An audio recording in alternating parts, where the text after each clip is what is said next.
Hey guys, I'm here with a video explaining my reactions and my review to the new Eminem record, Revival. I'm not going to go through track by track because that'll take a long time, and I have very slow and crappy internet, so I don't want to take up too much of my time or yours. I know I said the other day that the video was 44 minutes, but not 44 minutes. I'm changing it up here. That was me going on a long rant. I was like angry. If you don't want to hear the video though, I will put it out. If you want to hear, just like say something in the comments or something. But I'm gonna be talking about this record and my problems with it. Um, so main problem I'd have to say is production. The production for the album is not as good as I was hoping it would be. And people are saying it's because Eminem is rapping over these rockish beats. No, he's done it before with Till I Collapse, Sing for the Moment. Love Game was a pretty good song. Fight Music holds one of Eminem's best verses. Lose Yourself even kind of has a little bit of a rock vibe to it. There's this real underrated song by Eminem called Stimulate. There's a rock beat where he's rapping over that. So it's not that Eminem doesn't work over rock beats. It's that the production on this album just isn't good. And I'm kind of confused to how the one of the greatest considered rappers of all time can get such poor mixing and poor production. And this really, the placeholders for where bad production on this album is on songs like Heat, Remind Me. I'm getting the track list up right now.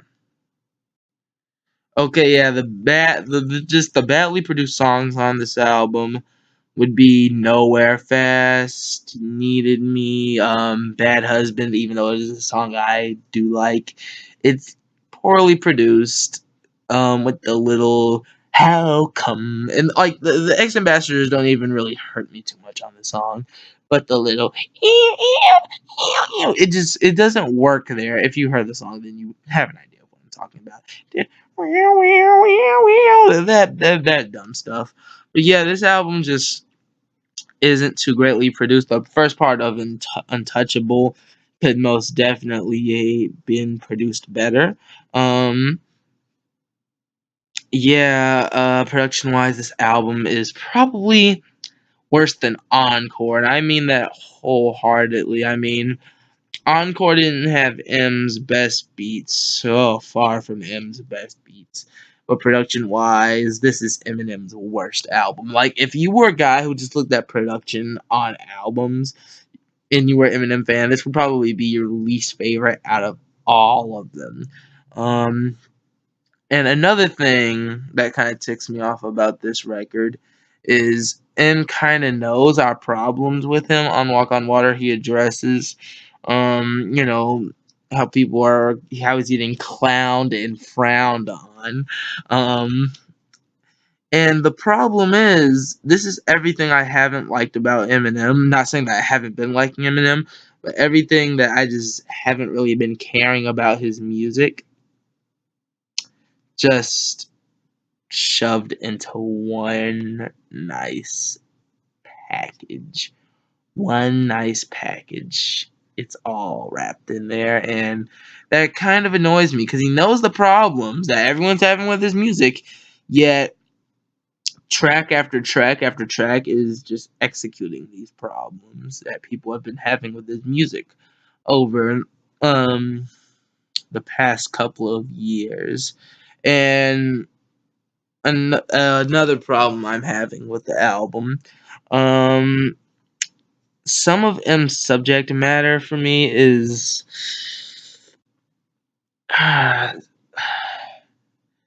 see, let's take the songs Remind Me and Heat. It's this song about him trying to smash some girl or something, and that's old M.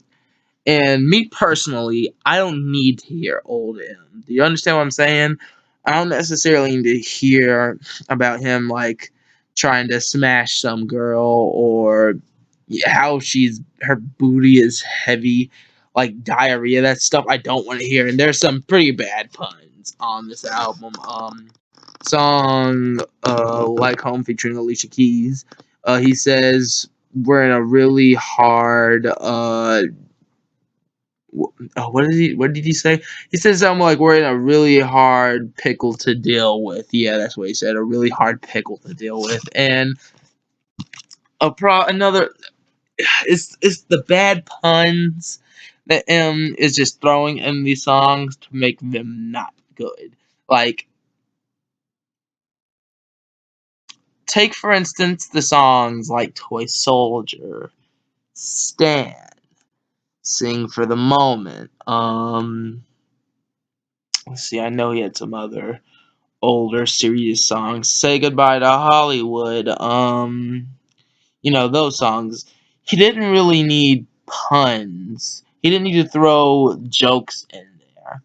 The song just spoke for itself. The subject matter spoke for itself. He didn't need to throw in these dumb jokes, and I don't know why he does need to now. He didn't even do that on his last album. Headlights, real serious song, went without one joke. One joke. And I mean, he can contain himself on a freestyle. It feels like he didn't even go back and look at the lyrics.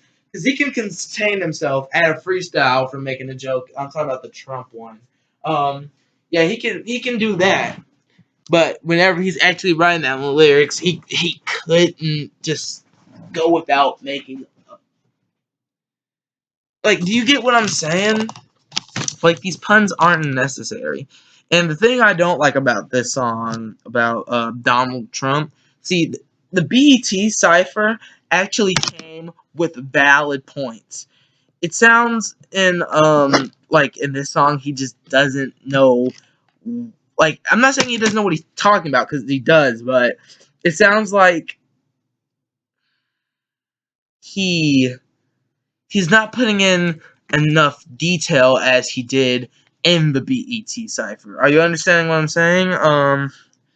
So yeah, that just doesn't really work out for me. And so my final verdict, like I was saying, it feels like Eminem is trying to hold on to something that he doesn't have anymore. I personally, I don't know about everyone else, but I don't want to hear him talk about murdering his wife anymore. That's not really what I want. And it feels like that's what he's giving us. He's trying to be old Eminem and then new at the Eminem at the same time, and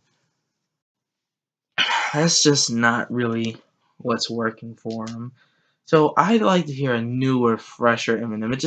It sounds like he's holding on to something. So I will give you all my favorite tracks, and then I'll give you all the ones that I don't like.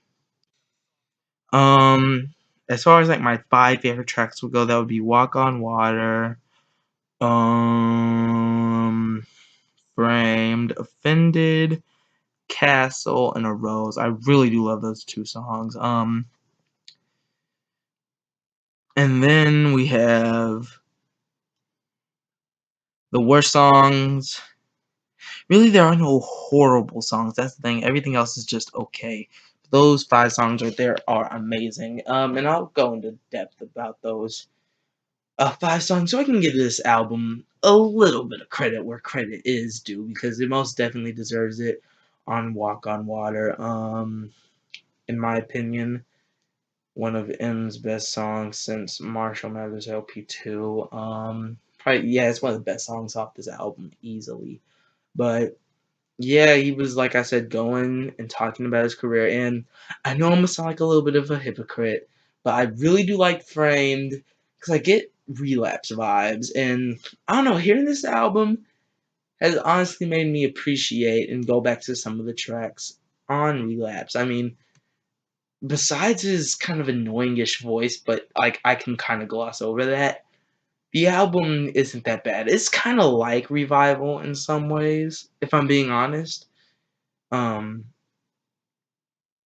if they would have just swapped the lyrics for production, I mean, it fails in some areas and then it succeeds in some areas, kind of like Revival, but Relapse is a better album. But anyway, like I was saying, Framed, pretty good song actually. It's dark, it's classic Shady, and I know I just said I don't want to hear that, but he pulls it off. If you can pull it off, that's the thing.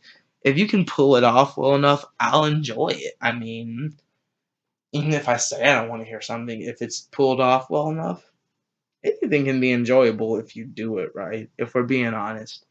So, yeah, we have that song, Offended. Just a song where he shows off skill to me. One part I don't like is a part of the hook, something about eating turds or something. I don't remember, but yeah, he just spazzes on that song. That's a really good song. And then we have the final two songs, which I do want to talk about: Castle and A Rose. Castle um is like the personal version of Stan. If you ever heard that song, is the personal version of Stan. He's writing songs, I mean not songs, letters to Haley at each period in his life. The year she was born, 94, and then 2007. When he overdosed, and actually after writing the letter, he ends up overdosing, and they cut to the song A Rose where he's literally experiencing death. He's on his deathbed. He's finna die, and the song's real emotional. And then he cuts back. It's very skillfully. Eminem dies, and then it cuts back to the last verse of Castle where he overdosed. But instead of overdosing, he throws the pills away and he survives. So, if I'm gonna give light to the album, it's through those 5 songs. Those are really good songs, and I do want to talk about Bad Husband here for a second. I also want to talk about the pop features for a little second too. I should have scripted this, but yeah, Bad Husband produced poorly, but I do like what he was going for. It's kind of like going for a 444, just Eminemized and talking about Kim. Um, and I kind of like how he reflects back on it like he did his mother. Not as good as Headlights, though. I gotta say, it's not as good as Headlights. But nothing on this album is as good as Headlights. And I want to also touch on pop artists on this album for a second. Like, there were a lot of them, and sitting back thinking, did none of these pictures that you took this year mean like anything? I thought we were gonna get some other rappers on here, and all you give me is Fresher, and you give him like a hook, and you don't even give him a verse. Like Fresher doesn't even get a verse, and then you had the gall to replace like 2 Chainz with Fresher. I mean, an Eminem and 2 Chainz collab, as weird as it may sound, I personally think it would have worked because 2 Chainz is always really good to me on other people's verses. I mean, on other people's songs. I think he works really well in the feature industry. As of late, he has been doing better on his solo projects, but I still like him more as a feature artist, I guess. But yeah, I was just really hoping for more rappers, 50 Cent, Kendrick Lamar, Dr. Dre. If this was really gonna be a revival, then he should have put those people on the album, in my opinion. In my opinion. But yeah, as far as that goes, I mean, and whenever I saw it, I was like, we hadn't even really heard the album yet, so let's not prejudge. But I was worried. I was a little worried, I'm not gonna lie. But I mean, the pop artists don't really bother me. It's just the lack of rappers, I guess, that bothers me. Everyone on here is except for Skylar Grey and Pink. Those are the only two that I just wish would go away. Everyone else is fine. Just Pink and Skylar Grey need to leave Eminem's life, like period, because he's collaborated with Pink at least twice. That's okay, but this is his third time. Kind of getting sick of it. And him and Skylar Grey have just gone at it again and again and again, and I'm sick of it at this point. Like, I've been sick of it since Kill for You. I was like, okay, this probably needs to be the last song you two make with each other, but yeah, that's all my thoughts. Not in the form of 44 minutes, but in the form of 15 minutes, and I don't want to make it to 60 minutes. So I'm gonna go ahead and end this video. I hope you all did enjoy. These are just my thoughts on the album. If I were to rate it, I'd give it a